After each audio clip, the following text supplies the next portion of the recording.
ఒక బాలుడు రోడ్డుపై నడుచుకుంటూ వెళ్తూ ఉండగా ఆ బాలుడికి రూపాయి నాణ్యం దొరికింది. ఆ దొరికిన నాణ్యాన్ని తన జేబులో వేసుకొని ఆనందంగా ముందుకు వెళుతూ ఉన్నాడు.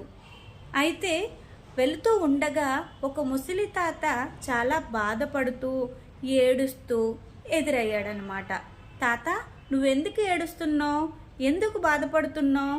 నీకేమైంది అని ప్రశ్నించాడు. అప్పుడు ఆ తాత, బాబు, నా దగ్గరున్న ఒకే ఒక రూపాయిని నేను పోగొట్టుకున్నాను, ఎతికినా దొరకలేదు, ఎక్కడ పోయిందో నాకు తెలియలేదు అని అనగానే బాలుడికి, తాత, ఇదేనా నీ రూపాయా? నాకు దొరికింది, నువ్వు తీసుకో అని తిరిగి ఇచ్చాడన్నమాట. అప్పుడు ఆ తాత చాలా సంతోషించి, నీకు చాలా ధన్యవాదాలు బాబు, నువ్వు నా రూపాయి బిళ్ళ తిరిగి ఇచ్చావు, నువ్వు చాలా మంచోడివి అని చెప్పి ఆనందంగా వెళ్ళాడనమాట.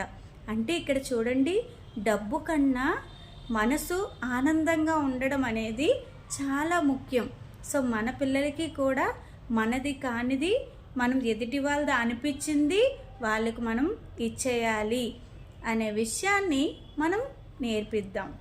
Okay, thank you.